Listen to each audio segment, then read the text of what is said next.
નમસ્કાર. ઈ education by Gida હરપાલભાઈ ચેનલમાં આપ સૌનું હાર્દિક સ્વાગત છે. આજે આપણે ધોરણ 10 વિષય સામાજિક વિજ્ઞાન પ્રકરણ નંબર 8 કુદરતી સંસાધનો આ ભૂગોળનું એક પ્રકરણ છે. ભારતના કુદરતી સંસાધનો વિશે આપણે તેમાં માહિતી મેળવીશું. સંસાધન દ્વારા માનવીની જરૂરિયાતો થોડા ઘણા અંશે કે પૂરેપૂરી સંતોષી શકાય છે. સંસાધન એટલે કે સાધનો દ્વારા જ તે માનવીની જરૂરિયાતો થોડા ઘણા છે અથવા તો પૂરેપૂરી પણ સંતોષાતી હોય છે. કુદરતમાં હજારો તત્વો પડેલા છે પણ તેને આપણે સંસાધન ન કહી શકીએ. ઘણા બધા તત્વો છે, ઘણી બધી વસ્તુઓ પણ છે, એને આપણે સંસાધન એટલે કે સાધન નહીં કહી શકીએ.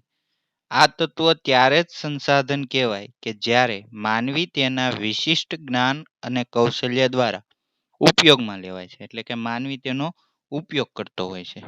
અન્ય રીતે કહીએ તો સંસાધનની વ્યાખ્યા જે વસ્તુ ઉપર માનવી આશ્રિત છે કે નિર્ભય હોય, જેનાથી મનુષ્યની જરૂરિયાતો પૂરી થાય અને માનવી પાસે તેનો ઉપયોગ કરવાની શારીરિક અને બૌદ્ધિક ક્ષમતા હોય, તેને આપણે શું કહીશું? સંસાધન. સંસાધનની વ્યાખ્યા આપણે ટીક કરી લઈએ. જે વસ્તુ ઉપર માનવી આશ્રિત કે નિર્ભય હોય,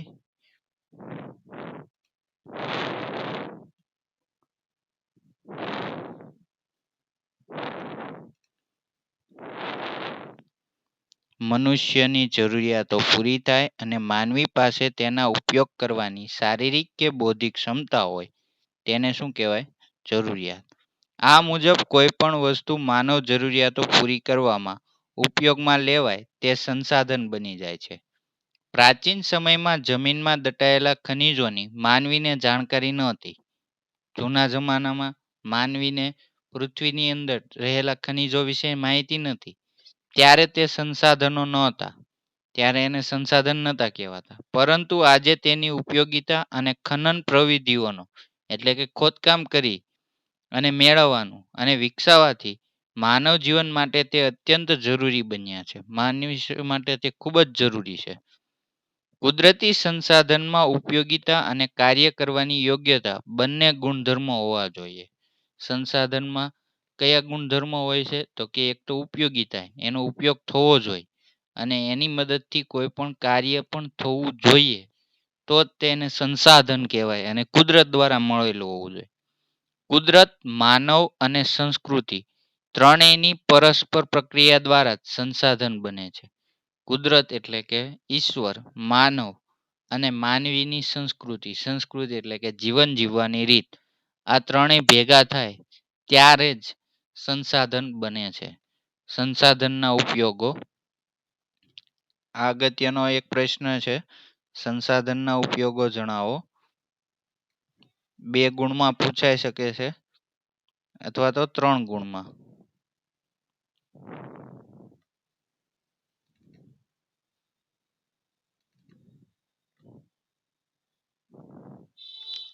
સંસાધનો આપણને વિવિધ રીતે ઉપયોગી છે. માનવ જીવનના દરેક તબક્કે તેની કોઈને કોઈ ભૂમિકા આપણને ધ્યાનમાં આવે છે. કોઈને કોઈ રીતે આપણે તેનો ઉપયોગ કરતા હોઈએ છીએ. ખેતી પ્રવૃત્તિથી ઉદ્યોગ પ્રવૃત્તિ સુધીની તમામ પ્રવૃત્તિઓ છેવટે પ્રત્યક્ષ એટલે કે સીધી અથવા તો પરોક્ષ એટલે કે આડકતરી રીતે કુદરતી સંસાધનો પર અવલંબે છે, એટલે કે આધાર રાખે છે. કુદરતી સંસાધનોના ઉપયોગ વિશે વધારે વિગતો જાણીએ તો સંસાધન ખોરાક તરીકે. માનવી ખોરાકની જરૂરિયાત વિવિધ સંસાધનોમાંથી જ પૂરી થાય છે. કુદરતી રીતે થતા ફળો, ખેતી દ્વારા સાંપડતા વિવિધ ખાદ્ય પાકો એટલે કે ખેતીમાંથી મળતા વિવિધ અનાજ, કઠોળ, શાકભાજી, પાલતુ પ્રાણીઓ દ્વારા પ્રાપ્ત થતું દૂધ અને તેની બનાવટો તથા માંસ, જળાશયોમાંથી મળતા માછલા અને અન્ય જળચર, મધમાખી દ્વારા બનાવેલ મધ વગેરે ચીજો ખાદ્ય સામગ્રી તરીકે ઉપયોગમાં લેવાય છે અને આ બધી જ કુદરતી સંસાધનો થયા. સંસાધન કાચા માલના સ્ત્રોત તરીકે. કાચો માલ આપણને પૂરો પાડે છે. જંગલોમાંથી પ્રાપ્ત થતી વિવિધ ચીજો જેવી કે ગુંદર, લાખ, લાકડું, ખેતી દ્વારા ઉપલબ્ધ થતી સામગ્રીઓ, તેલીબિયા છે, બીજા કોઈ પાક છે, પાલતુ પશુઓમાંથી પ્રાપ્ત થતું ઊન, ચામડા, માંસ અને ખનિજયસ્ક એટલે કે ખનિજો વગેરે ચીજો અનેક ઉદ્યોગો માટે કાચો માલ બને છે. એની ઉપર પ્રક્રિયા થઈ અને આપણને વસ્તુ મળી રહે છે. આગળ સંસાધનનો ઉપયોગ. સંસાધનો એક શક્તિ સંસાધનો તરીકે એમાંથી ઉર્જા પ્રાપ્ત થતી હોય. આપણે કોલસો, પેટ્રોલિયમ, કુદરતી વાયુ વગેરે ઈંધણ તરીકે ઉદ્યોગો અને ઘર વપરાશમાં બળતણ તરીકે વાપરીએ છીએ. એમાંથી ઉર્જા મેળવે છે. વળી સૂર્યપ્રકાશ, પવન, સમુદ્રના મોજા, ભરતી ઓટ અને જળધોધ વગેરે થકી પણ ઉર્જા પ્રાપ્ત કરી શકાય છે. આમાંથી પણ આપણે ઉર્જા મેળવીએ છીએ. 3 ઉપયોગો થયા. એક તો સંસાધનો શક્તિ સંસાધનો તરીકે, કાચા માલના સ્ત્રોત તરીકે અને ખોરાક તરીકે. સંસાધનના પ્રકાર. સંસાધનોને નીચે મુજબ વર્ગીકૃત કરવામાં આવ્યા છે. 3 મુખ્ય પ્રકાર પાડ્યા છે. પહેલું માલિકીના આધારે, બીજું પુનઃપ્રાપ્યતાના આધારે અને ત્રીજું વિતરણ ક્ષેત્રના આધારે. તો પહેલા માલિકીને આધારે સંસાધનના પ્રકાર જોઈએ. માલિકીની દ્રષ્ટિએ સંસાધનના પ્રકારો આ મુજબ પડે છે. તે વિગત કોષ્ટકની મદદથી સમજીએ. આ ખાસ અગત્યનો પ્રશ્ન છે. મોસ્ટ આઈએમપી છે. અગત્યની બાબત છે. યાદ રાખજો. સંસાધનના પ્રકાર. આ વ્યક્તિગત સંસાધન. કોઈ એક વ્યક્તિ કે પરિવારની માલિકીના સંસાધનને વ્યક્તિગત સંસાધન કહેવાય છે. હું વ્યાખ્યા બોલું છું, તમે લખી લેજો. દાખલા તરીકે જમીન અને મકાન. રાષ્ટ્રીય સંસાધન. કોઈ પણ દેશ કે પ્રદેશની સાર્વજનિક સંપત્તિ હોય. કોઈ દેશની સંપત્તિ હોય તો એવી સંપત્તિને કેવું સંસાધન કહીશું? રાષ્ટ્રીય સંસાધન. દાખલા તરીકે લશ્કર, આંતરરાષ્ટ્રીય વ્યાપાર વગેરે. વૈશ્વિક સંસાધન. સમગ્ર દુનિયાની ભૌતિક અને અભૌતિક એવી તમામ સંપત્તિ કે જેનો ઉપયોગ માનવ કલ્યાણ માટે થતો હોય. માનવીના કલ્યાણ માટે તે જે સંસાધન વપરાતું હોય તેને વૈશ્વિક સંસાધન કહેવાય. વિશ્વના બધા રાષ્ટ્રોની સહિયારી માલિકીના સંસાધનો. દાખલા તરીકે વર્લ્ડ હેલ્થ ઓર્ગેનાઇઝેશન. સંસાધનોના વિતરણને આધારે પ્રકારો 4 પડે છે. પહેલું સર્વસુલભ સંસાધન, સામાન્ય સુલભ સંસાધન, વિરલ સંસાધન અને એકલ સંસાધન. દરેકની હું વ્યાખ્યા બોલું છું, તમે ધ્યાન રાખજો. સર્વસુલભ સંસાધન કોને કહેવાય?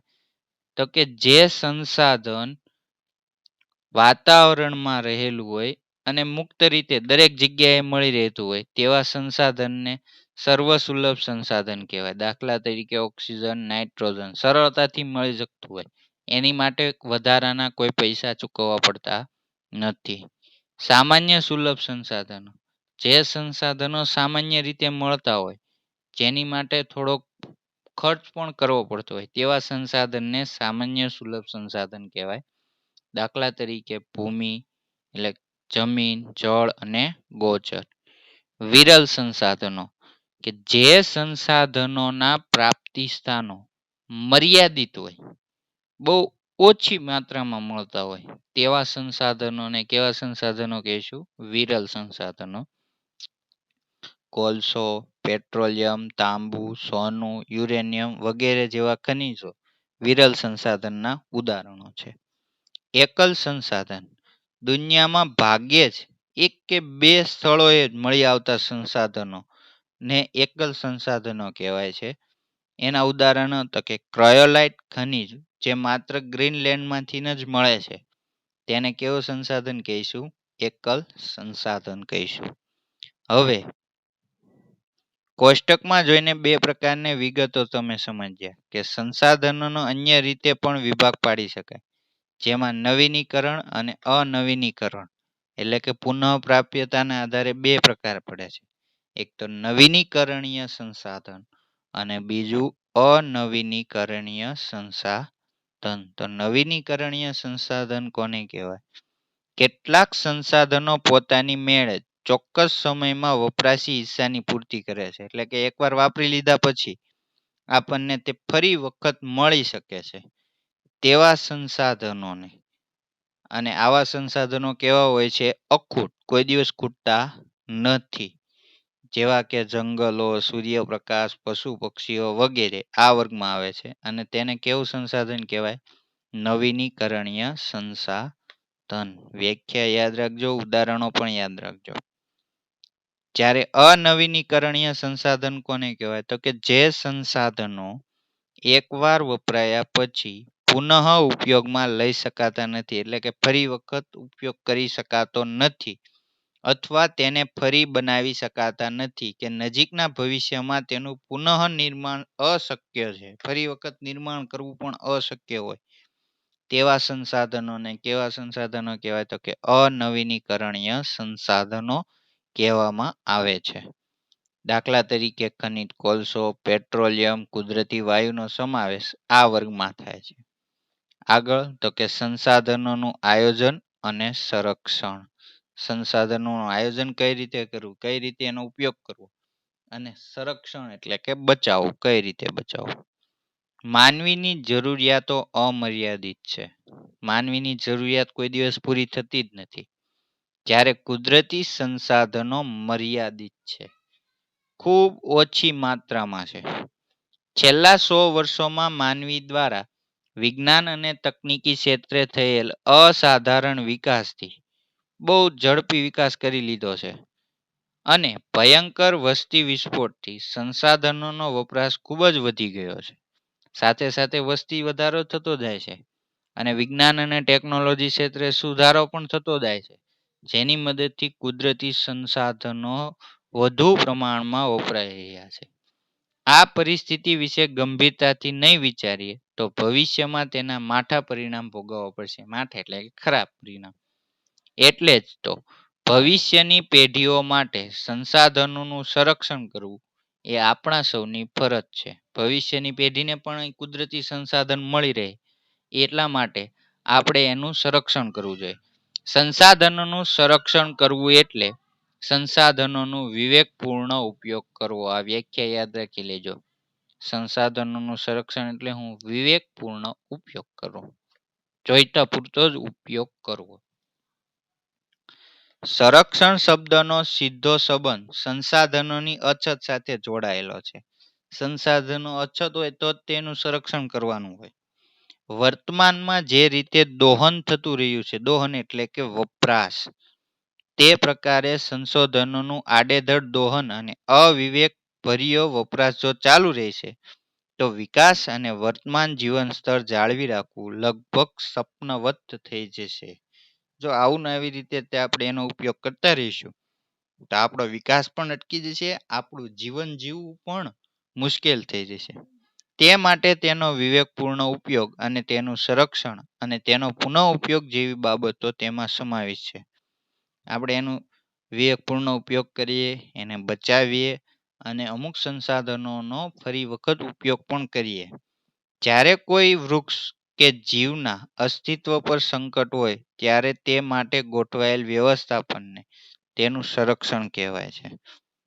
એની માટે આપણે બચાવવા માટે જે કંઈ પ્રયત્નો કરતા હોય તો તેને શું કહેવાય? સંરક્ષણ. વૃક્ષ માટે હોય, કોઈ પ્રાણી માટે છે, કે કોઈ બીજી બધી બાબતો માટે. સંસાધનના આયોજન અને સંરક્ષણ માટે જરૂરી બાબતોને વિગતવાર સમજીએ. સંસાધન, કુદરતી સંસાધનનું સંરક્ષણ કઈ રીતે કરીએ? સૌથી પહેલા કોઈ એક પ્રદેશ કે દેશ એક એકમ ગણી તેના ઉપયોગમાં લેવાયેલા કેટલા સંસાધનો વાપર્યા છે, હજુ વણ વપરાયેલા છે, કેટલા વાપર્યા વગરના પડ્યા છે, કે સંભવિત સંસાધનોની ઉપલબ્ધિ, બીજા કયા સંસાધનો મળી શકે છે, અને એની વિશેષતાઓ બાબતે જાણકારી મેળવવી જોઈએ.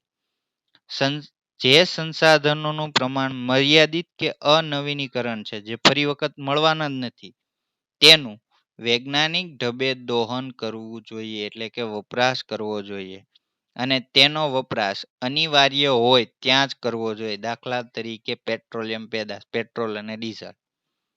જે સંસાધનોની માત્રા વધારી શકાય તેના વિકાસ માટે પ્રયત્ન કરવા જોઈએ. દાખલા તરીકે વૃક્ષો, વૃક્ષોને આપણે વધારી શકીએ છીએ તો એની માટે પ્રયત્નો કરવા જોઈએ. જે સંસાધનો વર્તમાનમાં સોંઘા કે સહજ ઉપલબ્ધ હોય, સરળતાથી આપણને પ્રાપ્ત થતા હોય, તેને વેડફવાને બદલે ભાવિ જરૂરિયાતો માટે કરકસર કરી સાચવવા જોઈએ. કરકસર પૂર્વક એનો ઉપયોગ કરવો જોઈએ. જે મર્યાદિત માત્રામાં ઉપલબ્ધ છે તેવા સંસાધનો જાળવી રાખવા જોઈએ. જે સંસાધનો ઓછી માત્રામાં છે. તકનીકી વિકાસ, ટેકનોલોજી દ્વારા વિકાસવી જોઈએ અને વૈકલ્પિક સ્ત્રોતની શોધ કરવી જોઈએ. એની જગ્યાએ તમે બીજું ઉપયોગ કરી શકો. દાખલા તરીકે પેટ્રોલિયમની જગ્યાએ કુદરતી ગેસનો પણ ઉપયોગ કરી શકો, અથવા તો પાણી વિકલ્પ છે. લાંબા ગાળે વધારે ફાયદાકારક છે. સંસાધનોના સંરક્ષણ માટે તંત્ર દ્વારા જરૂરી કાયદા કે નિયમો બનાવી તેનું અમલીકરણ કરાવવું જોઈએ. દાખલા તરીકે વૃક્ષો કાપવાની મનાઈ હોય. નાગરિકોને સંસાધનના વિવેકપૂર્ણ ઉપયોગ સાથે જોડાયેલી તમામ બાબત અંગે વાકેફ કરી જનજાગૃતિ કેળવવી જોઈએ. નાગરિકોમાં તે સંસાધનો વિવેકપૂર્ણ ઉપયોગ કરે એ માટેની તમામ જનજાગૃતિ માટે બાબતો વિકસાવવી જોઈએ. આગળનું કુદરતી સંસાધન જમીન. જમીનનું નિર્માણ કઈ રીતે થાય છે? પહેલા તો સામાન્ય રીતે ભૂસપાટીનું ઉપલું પડ કે જેમાં વનસ્પતિ ઉગે છે તેને આપણે જમીન તરીકે ઓળખીએ છીએ. જમીનની વ્યાખ્યા થઈ ગઈ.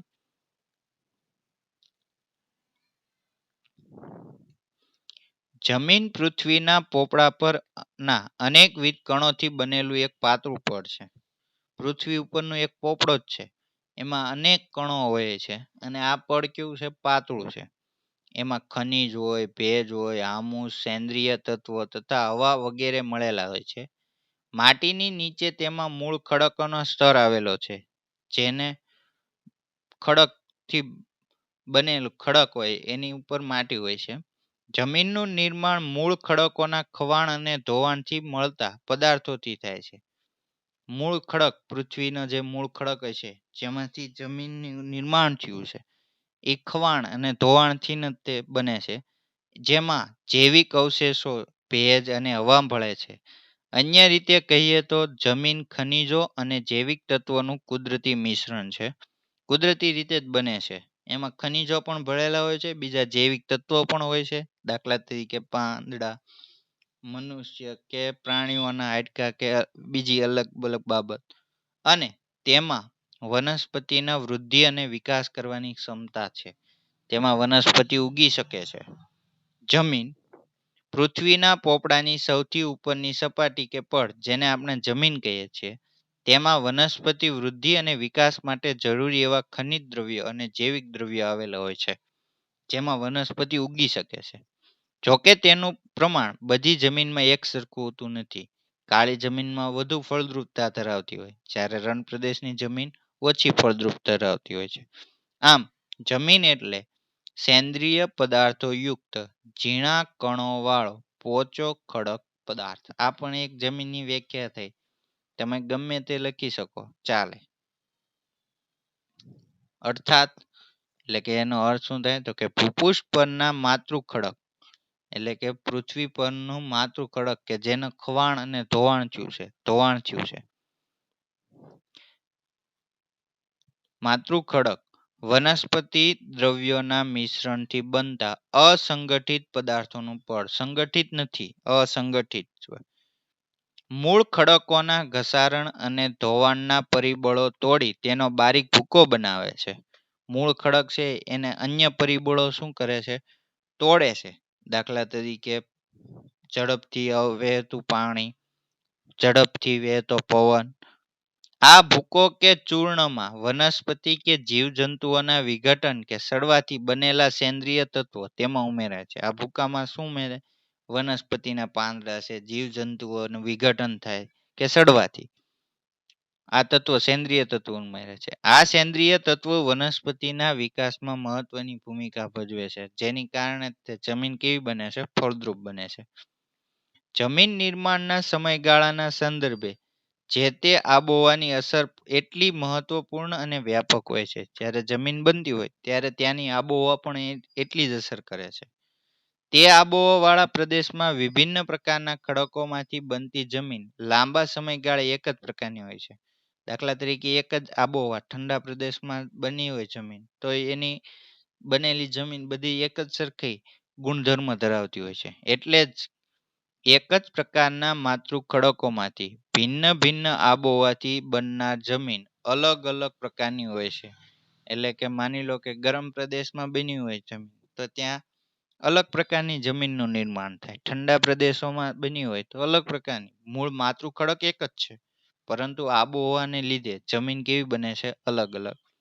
જમીનના પ્રકાર, તેના રંગ, આબોહવા, માતૃ ખડક, કણ રચના, ફળદ્રુપતા જેવી બાબતોને ધ્યાનમાં રાખીને પાડવામાં આવે છે.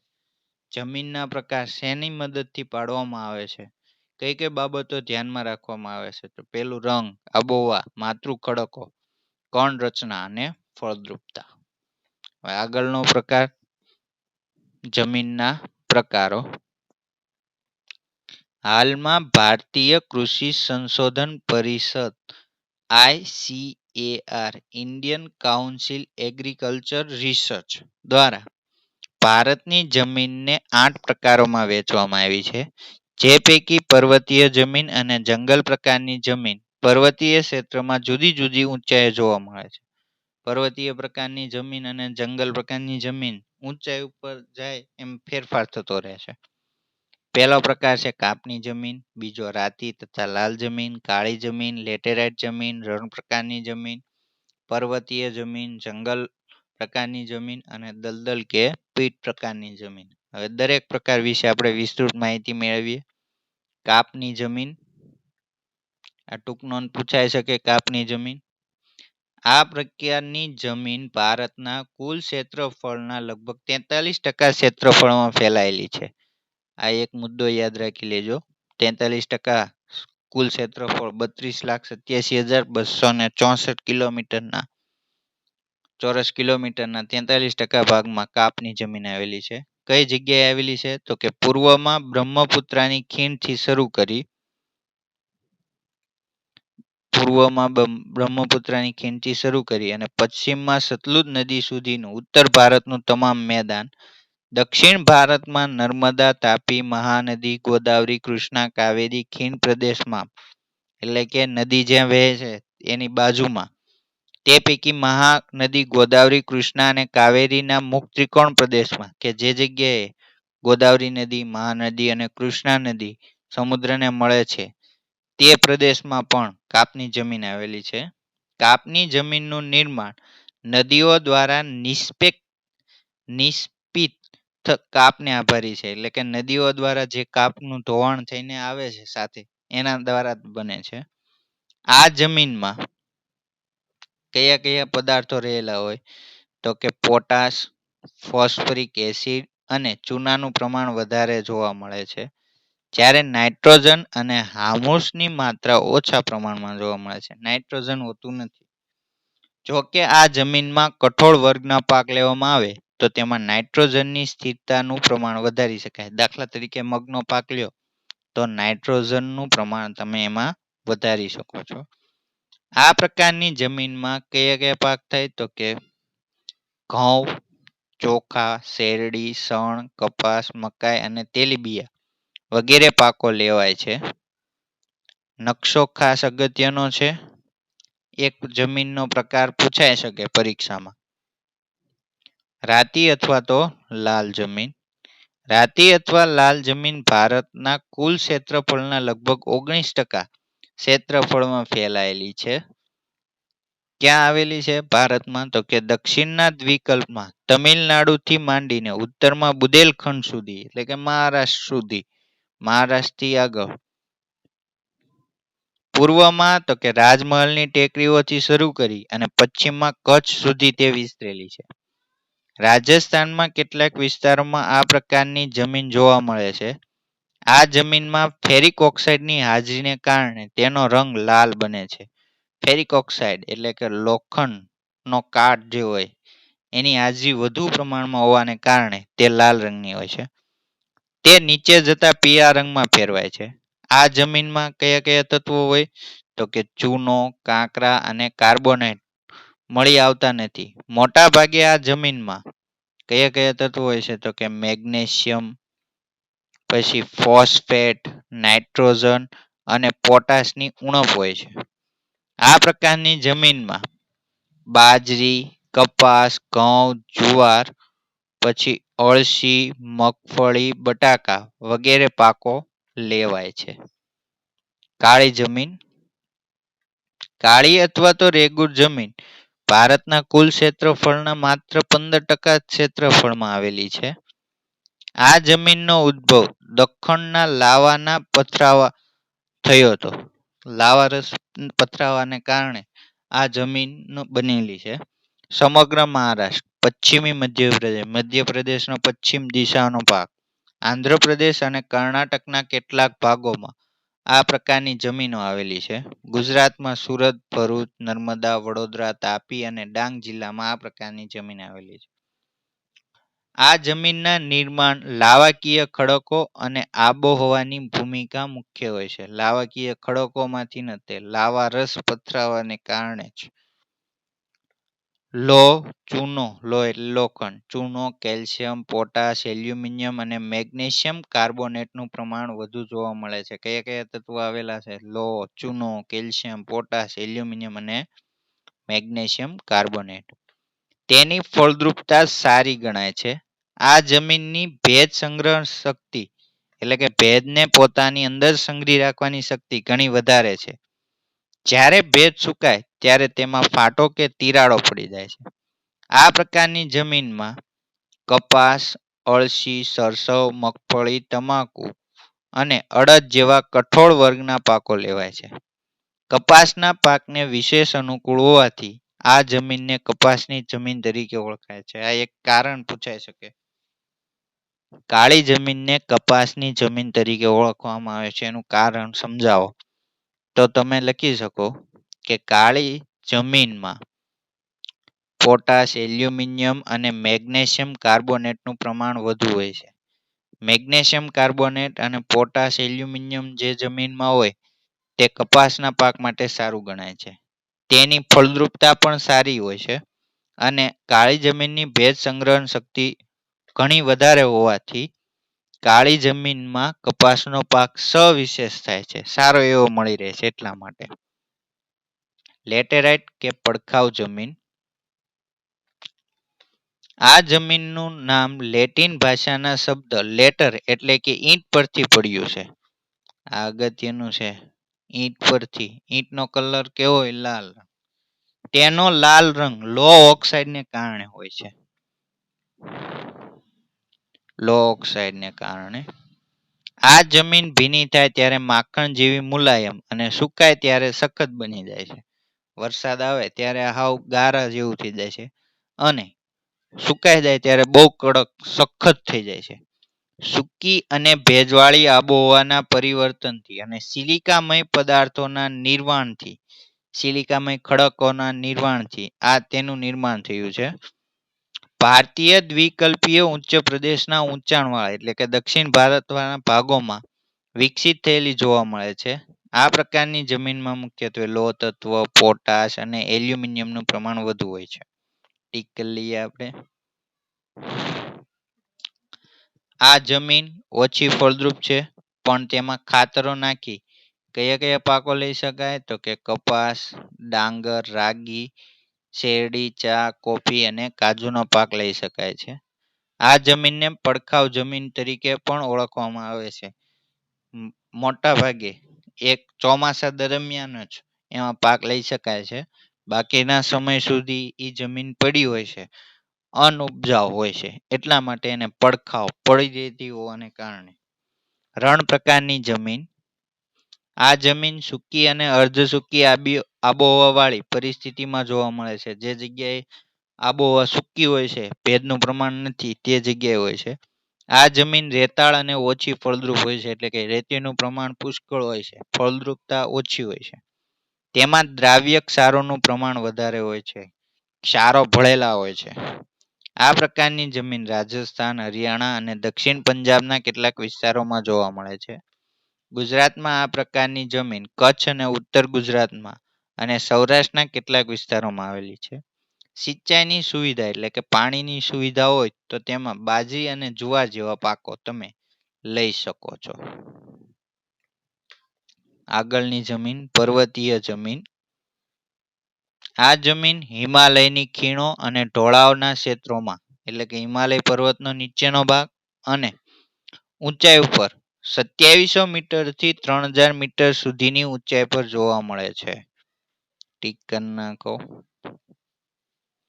તેનું સ્તર પાતળું અને અપરિપક્વ હોય છે. સ્તર બહુ જાડું હોતું નથી, અપરિપક્વ હોય છે, એટલા માટે તે ક્યારેક ભેખડો પડવાની ઘટના હિમાલય પ્રદેશ ઉપર જોવા મળે છે. અસમ, દાર્જિલિંગ, ઉત્તરાખંડ, હિમાચલ પ્રદેશ અને કાશ્મીરમાં આવેલી છે.